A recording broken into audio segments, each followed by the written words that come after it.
명성가족 여러분, 오늘은 9월 27일, 9월 마지막 주일입니다.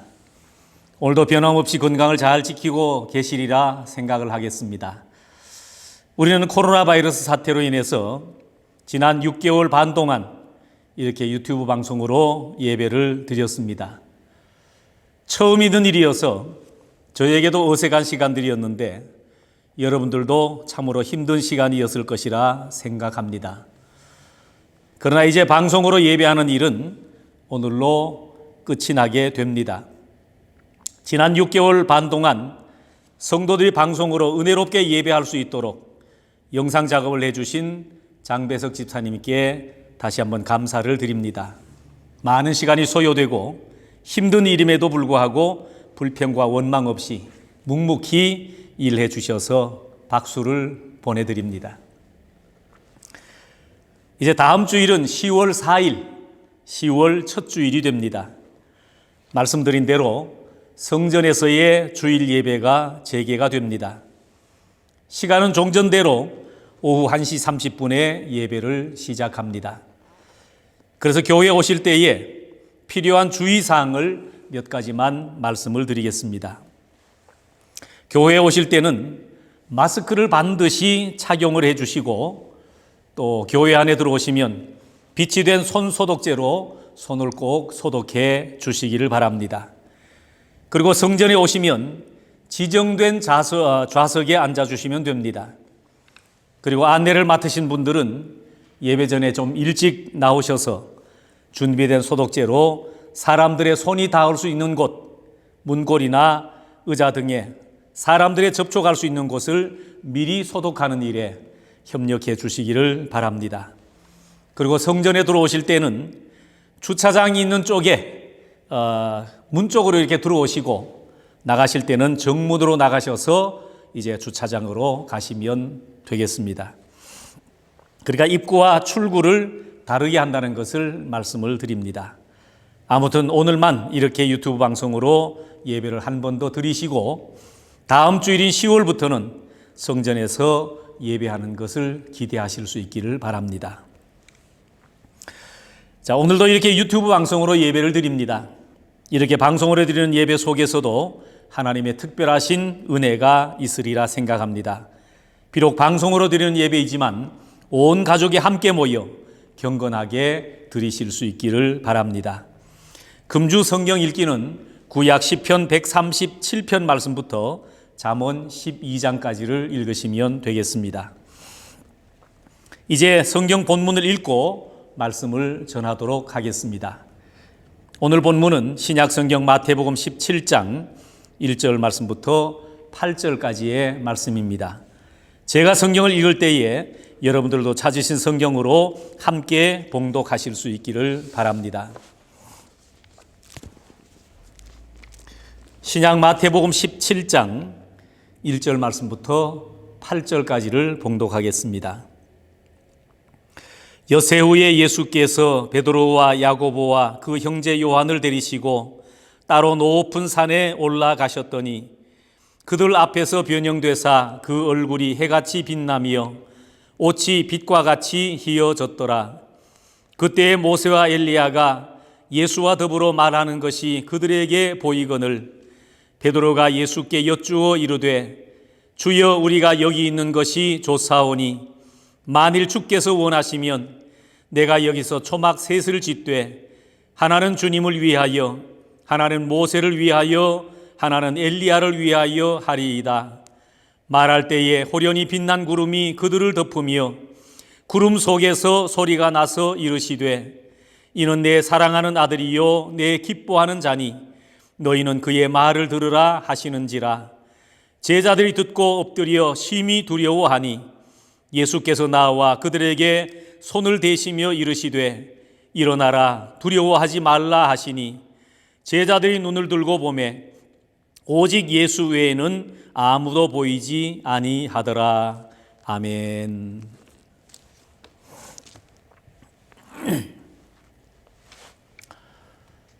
이스라엘 민족은 세계에서 가장 축복을 받은 민족입니다. 그러나 또 그 반대이기도 하다는 것입니다. 세계에서 가장 고통과 환난이 많은 민족이 바로 유대인입니다. 세계 어느 민족이 유대인과 같은 그런 고난을 당했겠습니까? 이스라엘에 가면 가장 감명 깊게 볼 수 있는 장소가 마사다라고 하는 곳이 있습니다. 자, 유대인에게는 애국심을 불러일으키는 곳이고 이방인에게는 생존을 위해서 몸부림쳤던 생생한 모습을 보여주는 곳입니다. 자, 이 마사다는 지중해 동쪽에 위치하고 있는데 바로 사해바다 근처에 있는 곳입니다.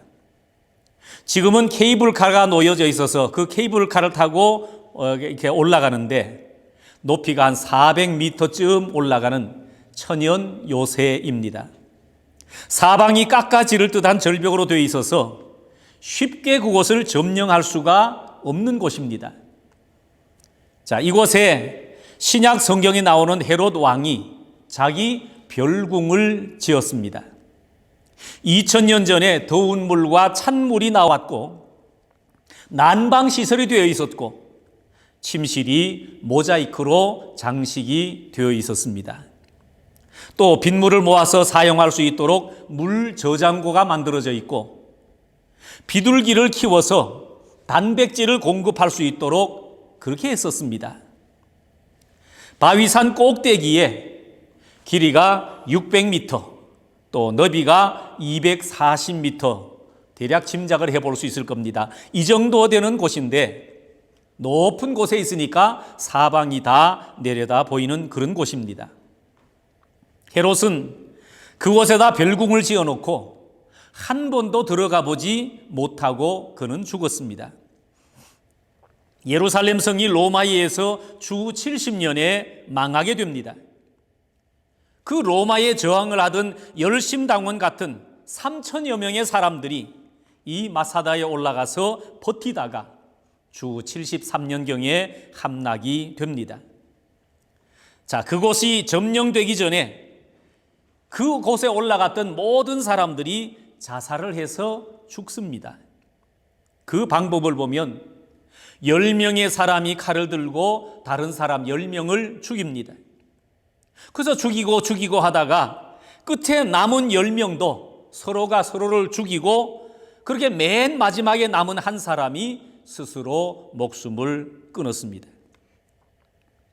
로마군은 8개의 부대를 주둔시켜서 그 성을 점령하려고 해보지만 너무 높아서 결국은 못했습니다. 나중에는 안 되니까 포로된 유대인들을 데려다가 그 높은 성에다가 또 하나의 성벽을 쌓아서 올리는 겁니다. 자기 동족들이 돌을 날라다가 쌓으니까 위에서 돌을 던지지를 못했습니다. 그래서 결국은 그 높은 성벽까지 또 다른 성벽을 쌓아 올려서 로마군이 쳐들어오게 되는데 로마군이 올라오기 직전에 1000명의 사람들이 한꺼번에 자살을 하게 되었답니다. 자, 로마는 결국 유대인을 한 사람도 죽이지를 못했습니다. 그 안에 갇혀있던 아이 셋과 여자 하나가 용케도 살아나와서 자기들이 마사다에서 어떻게 지냈는지를 전해주어서 유명한 역사가 요세푸스라는 사람에 의해서 그 역사가 전해져 내려오고 있습니다. 유대인의 고난은 오늘까지 끝나지 않고 있습니다. 전 세계로 흩어진 유대인들이 오늘까지도 미움을 받고 있고 고통을 당하고 있는 겁니다. 히틀러가 유대인의 600만 명을 학살한 것이 불과 몇십 년 전 일입니다. 아직도 유대인들이 아랍에 둘러싸여서 늘 위협을 받고 살아가고 있습니다. 그래서 유대인들은 가장 축복을 받은 민족이면서 동시에 가장 고통을 받고 살아가는 민족입니다. 가장 큰 축복은 메시아이신 예수 그리스도가 유대 땅에 유대 민족을 통해서 나셨기 때문이고 그럼에도 그들은 예수 그리스도를 받아들이지 않고 예수를 믿지 않기 때문에 가장 큰 저주를 받았다고 할 수가 있는 겁니다. 율법을 왜 주셨습니까? 엘리야와 이사야 선지자는 왜 주셨습니까? 왜 제사를 드리게 하고 할례를 받게 했습니까? 예수를 영접하기 위한 준비를 그 민족을 통해서 하신 겁니다. 그러나 그들은 예수를 영접하지 않았습니다. 저들은 교만하여 예수를 믿지 않았습니다. 예수님께서 십자가를 지실 때에도 빌라도는 예수를 죽이지 않으려고 하자 저들은 죗값을 우리와 우리 자손에게 돌려달라고 외쳤습니다. 이스라엘의 무슨 죄가 그 민족을 그렇게 어렵게 만듭니까? 그것은 바로 예수 그리스도 때문입니다. 유대 민족이 가장 지혜 있고 축복을 받고 잘 사는 것은 하나님을 잘 믿었기 때문이요. 저들이 가장 큰 고통을 안고 살아가는 것은 메시아이신 예수 그리스도를 영접하지 않았기 때문입니다. 성경은 한 가지만 묻고 있습니다. 하나님은 한 가지만 묻고 계십니다. 너희가 예수를 아느냐? 너희가 예수 그리스도를 믿느냐 하는 이것입니다. 그 안에 모든 것이 다 들어 있습니다.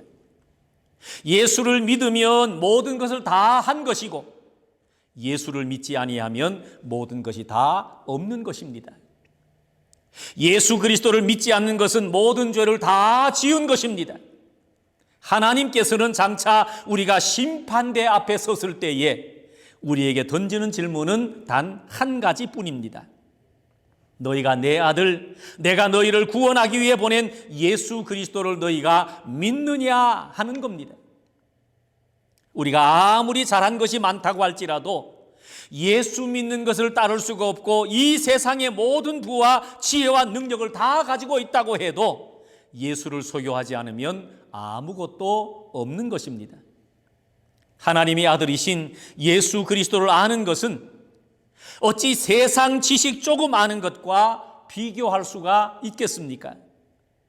세상에는 작은 참새 한 마리를 연구해도 박사학위를 받고 잘 살고 있습니다. 쥐 한 마리를 연구해도 박사 수천 수만 명이 쏟아져 나와 출세하고 대접을 받고 삽니다.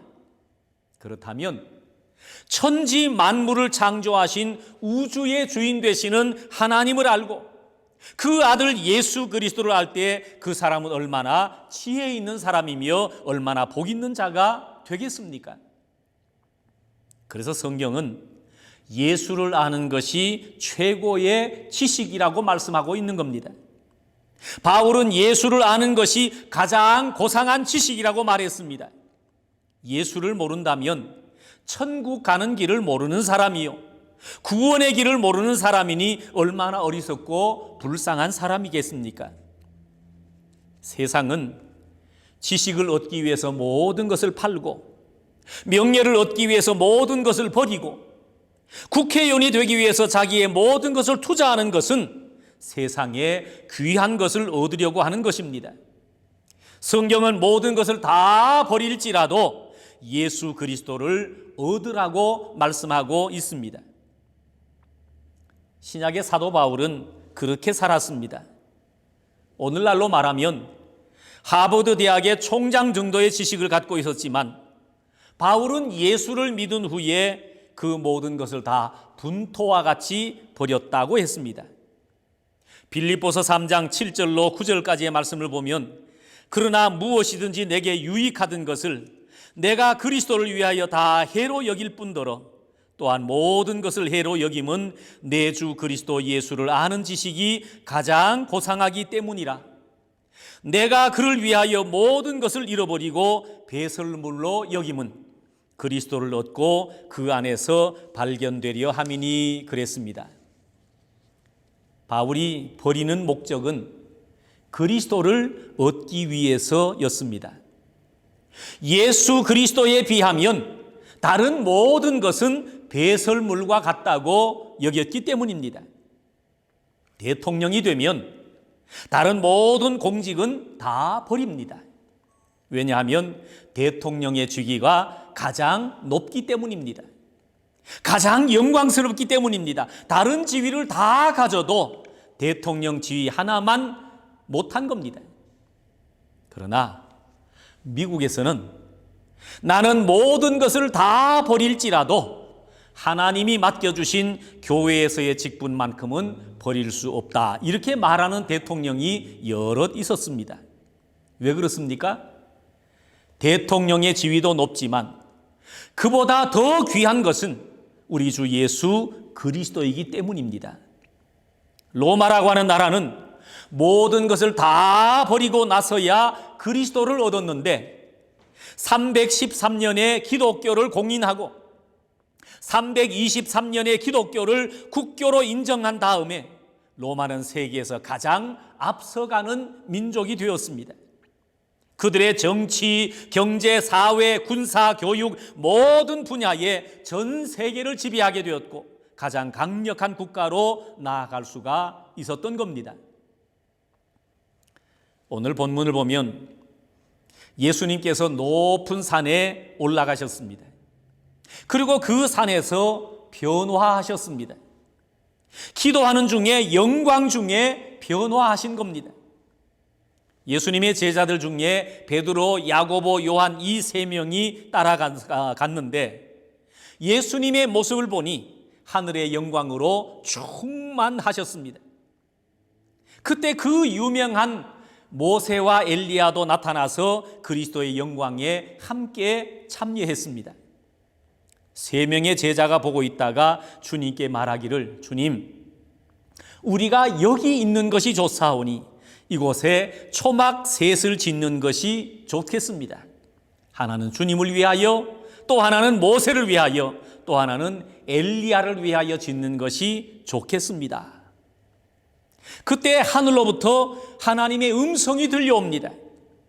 그 음성은 그렇지 않다는 것입니다. 장막을 지으면 안 된다는 것입니다. 모세와 엘리야를 섬기면 안 된다는 것입니다. 이는 내 사랑하는 아들이요 내 기뻐하는 자니 너희는 그의 말을 들으라 였습니다. 너무 위험 있는 그 목소리에 무서워서 땅에 납작 엎드렸습니다. 얼굴을 땅에 묻고 고개를 들 수가 없었습니다. 예수님께서 일어나라는 말씀을 하실 때 일어나 보니 모세와 엘리야는 간 곳이 없었고 오직 예수님만 보였습니다. 하나님의 음성에 너희는 그의 말을 들으라 이렇게 말씀하셨는데 원문의 정확한 말씀은 그의 말만 들으라입니다. 사람들은 은혜의 산, 은혜의 자리를 보려고 합니다. 이스라엘의 역사적인 위대한 인물 모세와 엘리야를 보려고 합니다. 그런 것을 보려고 하지 말고 오직 예수 그리스도만 보고 그분의 말씀만 들으라는 겁니다. 그들은 주님과 함께 산을 내려왔습니다. 하나님은 예수님만 남게 하셨고 예수님만 바라보게 하셨고 예수님만 믿게 말씀하신 겁니다. 그렇기 때문에 주님과 우리 사이에 무엇이 가려져 있다면 제거되어야만 되고 가로막는 것이 있다면 그 모든 것을 넘어서서 우리 주님만 보고 믿어야 할 것입니다. 아무리 좋은 것이라 해도 그것이 만약에 예수님을 가리게 한다면 그것은 결코 좋은 것이 아닙니다. 옛날 히랍에 디오게네스라고 하는 유명한 철학자가 있었습니다. 그에게 그 유명한 알렉산더 대왕이 찾아왔습니다. 이 알렉산더 대왕이 디오게네스를 향해서 당신은 무엇을 원하십니까? 무엇을 원할지라도 나는 당신을 도와드릴 수가 있습니다. 그때 이 디오게네스가 알렉산더 대왕을 향해서 말했습니다. 네, 폐하. 햇빛이 계속 나를 비추고 있었는데 당신이 와서 지금 그 햇빛을 가리고 있습니다. 그러니 그곳에서 비켜서 주시면 좋겠습니다. 이것이 내 소원, 이것밖에 없습니다. 그랬다라는 겁니다. 예수 그리스도와 나 사이에 가려진 것이 있다면 그것은 죄일 것입니다. 그것은 불행한 겁니다. 아무리 좋은 것도 그리스도에게 방해가 되면 그것은 결코 좋은 것이 아닐 것입니다. 반대로 내가 그리스도에게로 나아가는 길에 유익이 된다면 그것은 참 귀한 것입니다. 우리가 교회에서 봉사하는 이유가 무엇입니까? 그 봉사가 나를 그리스도에게로 나아가게 해주는 것이기 때문에 그렇습니다. 우리가 교회에 와서 사람을 너무 사귀다 보면 사람만 남고 일만 남고 그리스도가 없는 경우가 있습니다. 그리스도가 있을 때 사람이 귀한 것이고 예수가 있을 때에 일이 귀한 것입니다. 또 모세와 엘리야는 무엇입니까? 그들은 우리를 주님께로 인도하는 지도자이며 선지자들입니다. 모세는 율법을 상징하는 인물입니다. 엘리야는 능력을 대표하는 인물입니다. 지도자 없이 그리스도께로 나아갈 수가 없는 겁니다. 성경은 가르치지 않는데 우리가 어찌 알겠으며 우리가 전파하지 않았는데 어찌 듣겠느냐 말씀하십니다. 우리는 누군가를 통해서 예수를 믿게 되는 것입니다. 어떤 사건을 통해서 믿게 되든지 친구를 통해서 믿게 되든지 아니면 부모나 형제를 통해서 믿게 되는 것입니다. 그러나 예수를 발견한 다음에는 저들은 사라져야 하는 것입니다. 모세와 엘리야는 예수를 만난 다음에는 아무 가치가 없게 되는 겁니다. 중매를 하거나 결혼식 주례를 해보면 그렇게 섭섭할 수가 없습니다. 중매하기까지는 뻔질나게 찾아오고 좋아하다가 둘이 만나게 해주고 나면 중매쟁이는 온데간데가 없습니다. 10번을 만나도 만난다는 소리 한마디 없고 자기들끼리 약혼 날짜 잡고 결혼 날짜 잡고 나중에 결혼식하고 나면 와이셔츠 한 벌 갖다 주고는 끝입니다. 그러나 서운해하지 말아야 할 이유는 중매장녀의 역할은 그것으로 끝이기 때문입니다. 서로 사귀고 결혼하면 중매쟁이는 더 이상 필요하지 않듯이 모세와 엘리야는 대단한 인물들이지만 예수 그리스도가 등장을 하면 그들의 사명은 끝나는 것입니다. 그러므로 이제는 그들을 바라보는 것이 아니라 너희는 저의 말만 들으라 였습니다. 우리에게 예수께로 인도되는 모든 것들은 다 귀한 것들입니다. 20세기 이전의 문학은 예수님께로 안내하는 책들이 참 많았습니다. 특별히 소설들을 보면 괴테의 파우스트, 단테의 신곡, 톨스토이의 부활 같은 이런 책들은 그런 책이 귀한 이유는 그들이 우리를 예수님께로 안내하기 때문이었습니다. 이제 21세기 들어서는 그렇게 예수님께로 인도하는 책이 많지 않다는 것입니다. 어떤 때는 친구가 우리를 예수께로 인도하기도 합니다. 그 친구는 참 귀한 사람입니다. 때로는 질병이나 가난이 우리를 예수 그리스도께로 인도할 때가 많습니다. 어떤 사람은 병이 들었는데 예수 믿는 사람들이 있습니다. 어떤 경우에는 실패를 통해서 예수께로 나아가는 사람이 있습니다. 그 당시는 힘들었지만 시간이 지나서 돌이켜보면 그 실패가, 그 질병이 오히려 소중한 시간이 되었다는 것입니다. 그 실패가 없었다면 지금 나는 어떻게 되었을까 생각을 하게 됩니다. 가끔 연예인들 가운데 그 인기 있는 연예인의 삶을 버리고 목사가 되어서 목회를 하고 있는 분들이 간혹 있습니다. 과거에 후라이보이라고 하는 예명을 쓰는 곽규석이라고 하는 분이 있었는데 대단히 인기가 있는 분이었습니다. 그런데 이분이 연예인의 삶을 버리고 목사님이 되었습니다. 목사가 된 후에 그가 했던 첫 마디는 나는 이제 후라이보이가 아닙니다. 주님을 만난 지금의 내 모습이 진짜입니다. 그렇게 말했다라는 거예요. 그 사람이 어떻게 예수님을 만났습니까? 실패를 통해서 만났습니다. 완전히 부도가 나고 망하고 나서 예수를 믿게 되었다는 겁니다. 많은 연예인들이 언제 예수를 믿게 되는가 하면 상처를 입고 실패를 당하고 나서 예수님을 영접하게 된다는 것입니다. 실패는 아픈 것이지만 차라리 그때 실패는 오히려 귀한 일이 되더라는 거예요. 예수님을 영접함으로 구원을 받았기 때문입니다.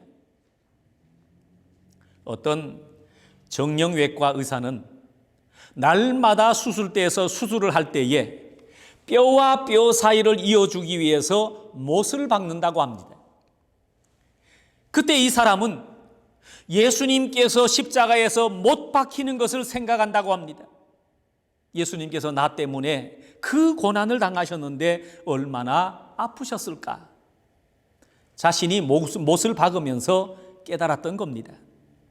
자, 이런 경우에는 자기의 전공을 통해서, 자기 직업을 통해서 그리스도를 발견했으니 그 직업은 귀한 것입니다. 내 직업으로 인해서 예수님을 떠나고 만약에 예수님과 멀어진다면 그 직업은 불행한 결과일 것입니다. 오늘 비오나산에 올라간 제자들에게 들려진 하나님의 말씀은 모세와 엘리야를 보는 것이 아니라 예수 그리스도의 말씀만 들으라고 하셨습니다. 비오나산에 올라갔던 제자들이 그랬던 것처럼 오늘 신앙생활하는 모든 성도들의 마음도 같을 거라고 생각합니다.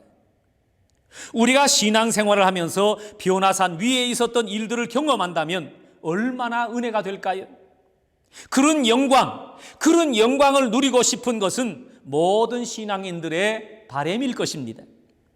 그래서 제자들도 그렇게 말했습니다. 주여, 우리가 여기 있는 것이 좋사오니. 그런 은혜의 장소에서 예수님도 함께하고 모세가 함께하는 것처럼 율법, 곧 하나님의 말씀도 있고 엘리야, 하나님의 능력도 있어서 마치 파라다이스, 낙원에 이른 것처럼 황홀했을 것입니다. 고통과 환난이 많은 산 아래로 내려가고 싶지 않았을 것입니다. 실제로 다음 말씀을 보면 산 아래에는 귀신 들려서 간질로 고통당하는 자녀를 데리고 나온 사람이 있었습니다.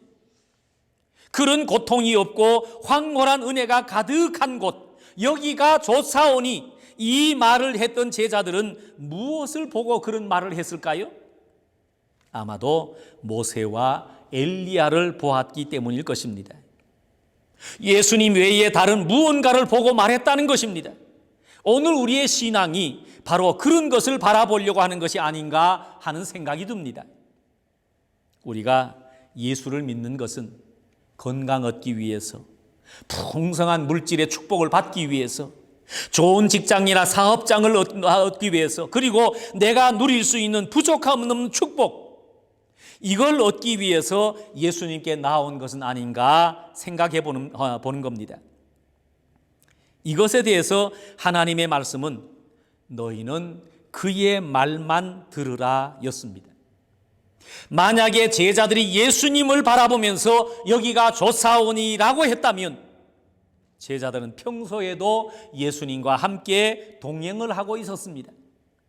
그러면 매일 그런 고백을 했어야 할 것입니다. 주님, 여기도 좋사오니, 저기도 좋사오니. 갈릴리에서도, 베다니에서도, 기도했던 겟세마네 동산에서도, 심지어 골고다에서도 그렇게 말했어야 할 것입니다. 그런데 변화산에서 그런 말을 했다는 것은 예수님 외에 다른 무엇인가를 바라보았기 때문이 아닐까 하는 것입니다. 은혜에 대한 반응도 그렇듯이 고난 또한 그렇습니다. 가장 힘들고 어려운 순간에 고난을 바라보고 한탄과 낙심을 하게 되지요. 중세교회 시절에 종교개혁이 있었습니다. 마르틴 루터를 비롯해서 많은 믿음의 사람들이 종교개혁을 외치면서도 도저히 불가능할 것이라고 말했습니다. 당시 교황을 대적해서 개혁을 한다고 하는 것은 계란으로 바위를 치는 격이라고 했습니다. 그때 저들이 외쳤던 종교개혁의 모토가 무엇입니까? 오직 그리스도였습니다. 솔라 크리스토스. 오직 믿음, 솔라 피데. 오직 성경, 솔라 스크립추라. 오직 은혜, 솔라 그라티아. 여러분, 오직 그리스도, 무슨 말입니까? 오직 예수 그리스도만 바라보고 그의 말씀만 들으라는 것입니다. 교황을 보지 말라는 겁니다. 그 권세를 보지 말라는 것입니다. 불가능을 보지 말라는 것입니다. 오직 예수 그리스도만 보라는 것입니다. 믿음이 무엇입니까? 우리의 믿음은 오직 예수 그리스도만 보는 것입니다. 오늘도 예수 그리스도만 바라보시고 그분의 말씀만 들으려고 애쓰는 성도들이 다 되시길 바랍니다. 그래서 이 한 주간도 바로 이런 은혜가 우리 성도들의 삶 가운데 충만하시기를 주님의 이름으로 축원합니다. 기도하겠습니다. 거룩하신 하나님 아버지, 우리가 믿음의 삶을 산다고 하면서도 너무 많은 것을 바라보고 살아가고 있습니다. 피오난 산에서 제자들처럼 너무 많은 것을 얻기를 기대하고 살아가고 있습니다. 그러나 너희는 오직 저의 말만 들으라고 하신 하나님의 음성과 같이 예수 그리스도의 말씀만 듣고 예수님 한 분만으로 만족해 할 수 있는 믿음의 삶을 살아가는 가장 복된 성도들이 다 되게 해 주옵소서. 예수님의 이름으로 기도하옵나이다. 아멘. 이제는 우리 주 예수 그리스도의 은혜와 하나님 아버지의 그 넓으신 사랑과 성령의 교통하심과 인도하심이 날마다 주의 성전을 사모하고 오직 예수 그리스도만 바라보고 그분의 음성만 듣기를 간절히 사모하는 명성교회 온 성도들 머리 위에 이제로부터 영원토록 함께 계실지어다. 아멘.